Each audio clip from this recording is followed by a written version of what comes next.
Apakah daya ingat orang itu berbeda-beda, dan kedua bagaimana apa yang kita pelajari ternyata berbeda dengan lingkungan kita, lingkungan sekitar kita. Silakan Ustaz. Baik, bismillahirrahmanirrahim. Pertanyaan pertama dari Pak Muhammad. Muhammad disebutkan 4 kali dalam Al-Quran. Quran surah ketiga ayat 144, Quran surah ke-33 ayat 40, Quran surah ke-47 dengan nama ayat kedua, dan Quran surah ke-48 Al-Fatah di ayat yang ke-29. Keempat-empatnya menunjukkan sifat manusia yang toleran, yang baik, yang punya hubungan sosial yang tinggi, yang disayang dengan sifat-sifat kemuliaannya. Semoga melekat semua sifat itu kepada Anda seperti menandani Rasulullah SAW. Quran surah kedua Al-Baqarah ayat 31. Hal pertama yang Allah sampaikan kepada Adam alaihissalam saat mula tercipta, disiapkan sebagai khalifah di bumi. Khalifah itu maknanya tinggi sekali, yang saling menggantikan, pemakmur, penyukses, yang menggali, periset dan sebagainya. Jadi kita itu ketika kakek moyang kita Adam diciptakan untuk mendukung visinya di bumi, yang Allah berikan pertama kali bukan harta, bukan kedudukan, bukan kekuatan, tapi wa'allama Adamal asma'a kullaha. Allah mengajarkan kepada Adam al-asma kullaha. Asma kullaha ini kalau kita kumpulkan kitab-kitab tafsir dari yang klasik sampai dengan yang kontemporer, maknanya beragam tapi kesimpulannya satu.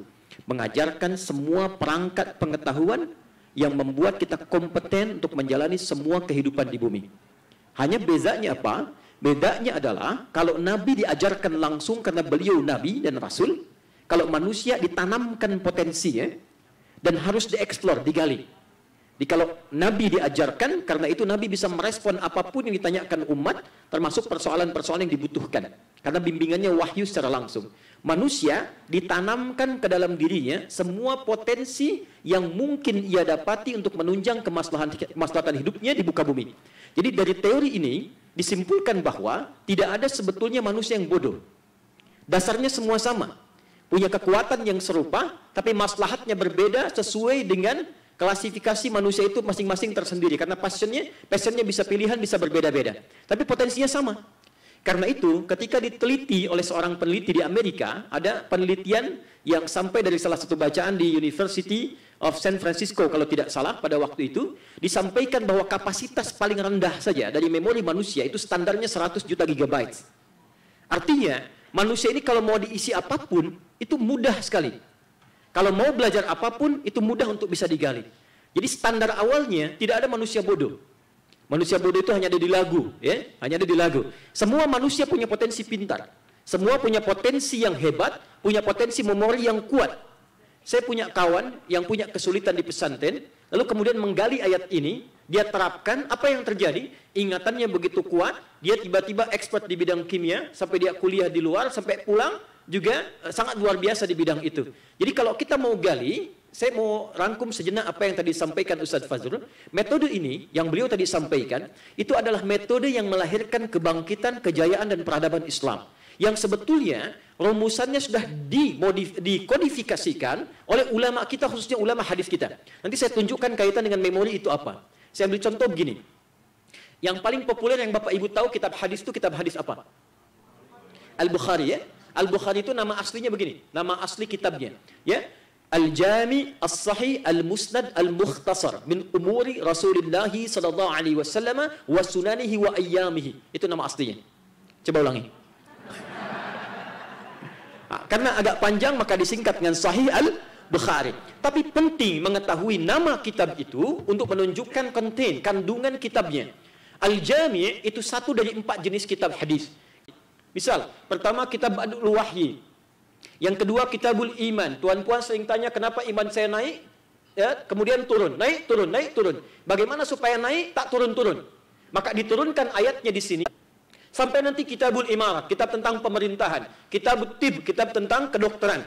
Kitabul buyu', kitab tentang bisnis, 97 topik.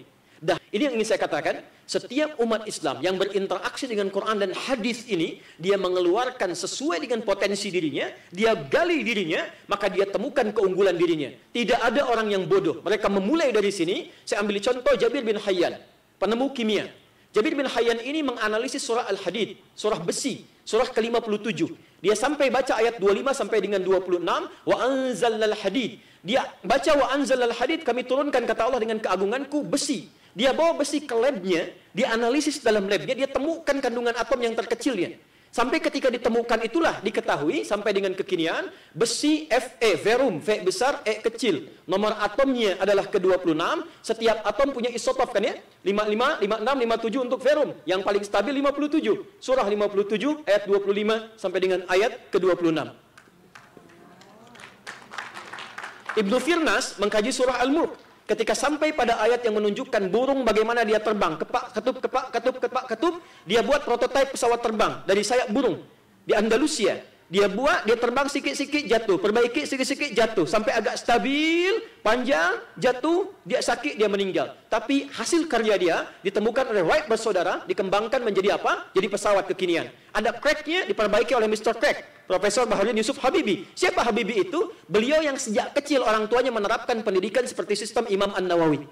Karena itu perilakunya sama persis. Tak bisa bermain dengan orang banyak, tak bisa bermain dengan budak-budak umumnya. Jadi kalau mau bermain mesti dipaksa. Sampai ke depan balik lagi. Itulah An-Nawawi kecil. Jadi dulu orang-orang mengeksplor dirinya dengan meyakini bahwa dia punya potensi yang hebat. Dia adalah orang yang diberikan kekuatan oleh Allah. Jadi manusia itu makhluk spesial. Dia ingin jadi apapun pasti bisa diraih. Di zaman Nabi semua orang memilih. Bilal ketika melihat Uthman kaya dengan ilmu bisnisnya, Abdurrahman bin Auf kaya, Amr bin As jadi diplomat, kemudian Umar bin Khattab jadi pemimpin, Khalid jadi jenderal, tak tersisa sesuatu. Semua mencari surga. Kata Bilal, karena semua sudah diambil, saya pilih dengan tenaga saja.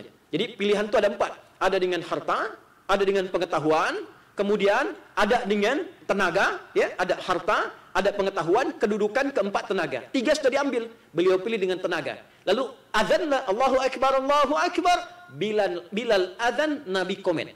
Kalau Nabi komen, sahabat likes, tabiin share. Kita subscribe gitu kan? Allahu Akbar, kata Nabi, aku mendengar terumpah kakimu dan suaramu di taman surga. Kata Bilal, kalau sudah azan dapat surga, untuk apa saya kerja seperti Utsman? Itu fikih marbot. Jadi kalau para ahli azan tahu fikih ini, Bilal itu ditawari jadi hakim agung selepas meninggal Nabi. Ditawari dengan gaji luar biasa, dicari-cari tapi sembunyi. Ingin mempertahankan surganya yang dia gali lewat potensinya untuk mengeluarkan suara indahnya. Jadi temukan potensi kita, passion kita di mana, gali itu, tak ada manusia bodoh. Kemudian setelah itu, keluarkan semua potensi di memori kita. Tidak semua mesti dihafal, tapi ada yang bisa kita pahami. Saya punya murid-murid saat ada di Tripoli. Dalam kajian tafsir, saya bawa ke kebun binatang. Keluarkan ayat-ayat Quran. Kami punya persis mirip kajian seperti Ustaz Fadhur. Kita punya lembaganya At-Taisir Learning Center. Di antara prakteknya adalah kajian-kajian yang sesuai dengan ayat-ayat Quran secara tematik. 4 itu, kami bagi 4 kelompok sesuai dengan nama-nama hewan di Quran. Ada tentang unta, ada tentang kera. Kemudian kami minta riset. Gajah bagaimana, unta bagaimana, kera bagaimana, ya, sampai hewan-hewan yang ada di Quran, ular bagaimana. Yang paling menarik, saya beri satu contoh saja. Besok yang terkait perbedaan umat, saya berikan satu contoh lagi. Satu contoh saja, ada kelompok kera. Di sini saya betul-betul paham kenapa Yahudi dikutuk menjadi kera. Pada waktu dulu. Ya, Quran surah kedua ayat 65. Nah, kenapa dikutuk menjadi kera tidak tikus saja? Tidak kuda saja, tidak kambing saja. Ternyata kera diuji coba dilempar, kasih makanan diambil dengan kanannya. Kasih lagi diambil dengan kirinya. Kasih lagi diambil dengan kakinya. Bosan dengan wilayah dia, dia ekspansi wilayah orang lain. Kerak lain maksudnya. Ya, dia usir kerak situ, dia masuk ke situ. Ada kerak pemilik mau masuk, tak boleh. Dia perangi, dia keluarkan. Itulah kerak. Jadi tipikal kera selalu terlihat rakus, ingin sesuatu, mengekspansi temannya sendiri, tak mahu orang datang, dia ingin menguasai segalanya. Ini memberikan contoh kepada kita bagaimana tipikal sebagian, walau tak semua, orang-orang dari kalangan Yahudi ada genesisnya yang terwariskan, genealoginya punya sifat seperti itu. Itu yang dimaksud Quran surah kedua, walan nasara hatta tattabi'a millatahum. Millah itu bukan agama. Millah itu gaya hidup. Bisnis, di politik, dimanapun, maka dia akan selalu memastikan dia paling tinggi. Dia tidak akan ingin berada di bawah. Pakai lan. Lan itu nafyi lil istiqbal. Sampai kapanpun. Kalau dengan Nasrani Anda masih bisa, ya deal. Anda masih bisa berkompromi. Yahudi tidak. Dia punya komitmen dalam dirinya yang terwariskan bahwa sampai kapanpun saya mesti ada di atas. Disitulah Nabi memberikan rumusan kembali. Begini kalau berinteraksi dengan Yahudi. Begini dengan Nasrani. Anda tidak dilarang berbisnis. Bergaul tidak dilarang. Silahkan bergaul. Silahkan kalau ada bisnis. Tapi begini caranya. Begini kurikulumnya. Begini kemudian tahapannya. Itu semua dirumuskan oleh para ahli hadis kita. Kalau Anda ingin belajar kehidupan dan mengeksplor potensi Anda, menguatkan memori Anda, Al-Bukhari sesuai. Kalau Anda ingin belajar fikih, ulama sudah mengkhususkan, tak usah repot-repot. Orang sekarang, nah inilah yang sudah dikodifikasikan oleh para ulama kita. Kalau Ustadz tadi sampaikan rumusan cepatnya, Anda keluarkan kitabnya, itulah yang telah melahirkan orang-orang hebat di masa lalu, yang bahkan sebagian kitabnya, bukunya masih dikaji sekarang. Jadi, kalau mau diturunkan ke energi potensial dalam fisika, energi potensial itu kan rumusnya IP, energi potensial, sama dengan massa, dikalikan gravitasi, dikalikan H ketinggian. Jadi setiap potensi kita itu, kalau ini manusianya yang berpijak ke bumi dengan gravitasinya, mengarah haid hablum minallahnya, dioptimalkan dengan baik, dikuatkan dengan tinggi, digali yang di bawah, ditautkan ke atas, maka ada kaitan selanjutnya dengan energi kinetik nantinya. Terjadi percepatan dalam pergerakan. IP beralih kepada EK, maka dia akan menjadi setengah M dikalikan V kuadrat. Maka kemampuan percepatannya, dia sekali saja setengah lebih cepat dari sebelumnya, tapi percepatannya lebih kuat. Nanti kalau terjadi setelah itu, maka muncul mekanikal secara otomatis. Maka terjadilah gabungan energi potensial ditambah dengan energi kinetik, maka melahirkan energi mekanik. Ini bergantung kepada usaha kita, bergantung kepada gaya kita, karena semakin kuat kita memasukkan motivasi kita, semakin banyak yang keluarnya. Itu yang dimaksudkan F1 sama dengan F2 dalam hukum gaya. Gaya gerak sama dengan gaya dorong. Pukul sedikit, keluar bunyi sedikit. Pukul kencang, keluar bunyi kencang. Kuat motivasi, keluar hasilnya. Tapi kalau lemah, lemah hasilnya. Tapi tidak semua apa yang kita inginkan itu berjalan mulus. Karena dalam gaya pun ada tantangannya, hukum Pascalnya, F berbanding lurus dengan P. Gaya berbanding lurus dengan tantangan. Tak semudah yang diharapkan, memang terkadang ada challenge-nya. Tapi kadang dalam ilmu akhlak, gaya berbanding lurus dengan tantangan. Gaya berbanding lurus dengan tekanan. Semakin banyak gaya, semakin tertekan hidupnya. Ya, jadi... saya cepat sebelum ke Ustaz Fadrul, saya cepat kepada ukhti kita begini. Kalau melihat sesuatu kita lihat secara komprehensif. Lihat tujuannya, lihat motivasinya. Saya ambil contoh begini, memang betul. Frekuensi musik itu beda dengan Quran. Beda sekali. Ya, di rumus gelombang juga nanti kita bisa temukan, tapi saya ingin fokus kepada apa yang ingin saya sampaikan dahulu. Singkatnya begini, tadi sore saya sampaikan, musik itu suara yang melahirkan irama. Selain Al-Quran dan azan. Selain Al-Quran dan adzan. Karena musik itu punya formulanya tersendiri. Saya ulang sedikit yang tadi sore saya sampaikan. Di zaman Nabi pun sudah ada musik. Sudah ada. Dan musiknya dibagi pada dua bagian. Musik yang dilarang, pemusik itu disebut syair namanya. Tidak pernah orang disebut syair, kecuali tahu musik. Karena syarat syair itu, menjadi syair itu ada 4. Satu, fasahah, kefasihan. Kedua, uslub, gaya bahasa yang mudah dipahami. Ketiga, khayal, imajinasi yang kuat. Yang keempat, musik. Kalau tak ada musik, tak diakui sebagai syair. Tak diakui sebagai gubahan sastra. Maka ketika disusun, ada 16 rumusan. 16 inilah nanti yang melahirkan notasi-notasi dalam musik. Namanya disebut dengan bahar. Ada bahar namanya tawil. Tawilun lahudunal bukhuri fadailu faulun mafa'ilu. Kifa nabki min dzikra habibin wa manzili bisaqtil wa bainad dakhuli fa haumali. Kata Imrul Qais 150 tahun sebelum Nabi dilahirkan, ada anak muda sedang bengong karena diputuskan oleh kekasihnya di pinggir lembah, dia merenung. Dia katakan Imrul Qais, "Hey, cukup merenungnya, move on, masih banyak perempuan di muka bumi ini." Itu masih ada tautan musik di dalamnya. Pindah ke rojas, mustafilun. Ya, sautus safiril bulbuli, hayyaja qalbi thamidi, al-ma'u wa zahru ma'a zahri lahdun muqali, fa anta ya sayyidali wa sayyidi wa maulali, fakam tayammuni ghazayilun uqayqali, qataftuhu min wajhatin fi hadha ar-rajuli, faqala la faqad ghada muharwili, wal walad wali ya waylali, faqultu la tuwalli fabayinul lu'ali, qalat auhina kadha in radidul muqali, kahatan kaqailali tatabuli. Itu di antara contohnya. Coba ulang. Ya, madid, mufa'alatun fa'ilatun. Tala'al badru min thani. Itu ada musiknya dan yang menyanyikan sahabat Nabi. Apakah mereka melupakan Quran? Tidak. Tetap dipakai. Qurannya ada. Cuma berarti ada gelombang yang tidak memengaruhi hafalan Al-Quran walaupun tidak sama. Tapi ada kesesuaian di dalamnya, kesesuaian yang dimaksudkan, dia tidak mengganggu, tapi memberikan motivasi-motivasi lain untuk pencerahan-pencerahan tertentu. Tapi ada yang secara langsung dia bertentangan. Seperti hamriyat.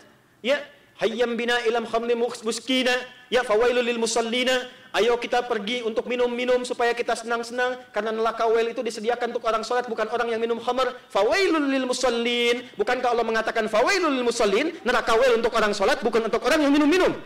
Itu liberal zaman dulu. Jadi liberal sekarang ketinggalan zaman, sudah ada yang dulu, ya. Maka dia potong-potong ayat, dia potong-potong kemudian bagian hadis untuk seleranya, dibawa untuk dia semau nafsunya. Itu dibikin lewat syair. Maka muncullah kemudian ghazal. Ghazal itu syair-syair untuk berzina. Ya, diajak zina. Namanya lahwal hadis. Maka turun di surat Luqman, wa minan nasi may yashtari lahwal hadis liyudilla an sabilillah. Ulama mengatakan Ibnu Abbas itu musik yang dimaksudkan, musik yang dilarang. Maka turunlah surat musik, surah ke-26 Asy-Syu'ara, para pemusik, para penyair, dimaktumkan di ayat 224 sampai dengan 227, wasyu'ara'u yattabi'uhumul ghawun, alam tara annahum fi kulli wadi yahimun. Ya? Tahukah engkau para pemusik itu umumnya rata-rata di antara mereka banyak menghabiskan waktu, utak-atik turun lembah cari-cari inspirasi, tapi liriknya tidak ada yang bermakna. Cuma merusak saja, buang-buang waktu, buang-buang aktivitas. Itu tidak diinginkan dalam Islam. Tapi apakah sampai di situ hukumnya? Tidak. Teruskan ayatnya. Illal ladzina amanu. Ada orang beriman yang memang passionnya di situ. Maka muncullah kemudian orang-orang seperti Hasan bin Thabit. Dia keluarkan syair Islami dan diangkat oleh Nabi menjadi syairun Nabi, pemusik di samping Nabi. Dan Hasan bin Thabit menghafal Quran. Dari sini muncul teori dikembangkan, maka Islam muncul ke Persia, muncullah dal, ra, lam, mim, fa, sod, lam, si, dal. Do, re, mi, fa, sol, la, si, du, dal, ro, mim, fa, sod, lam, si, dal. Itu dari Islam di Persia.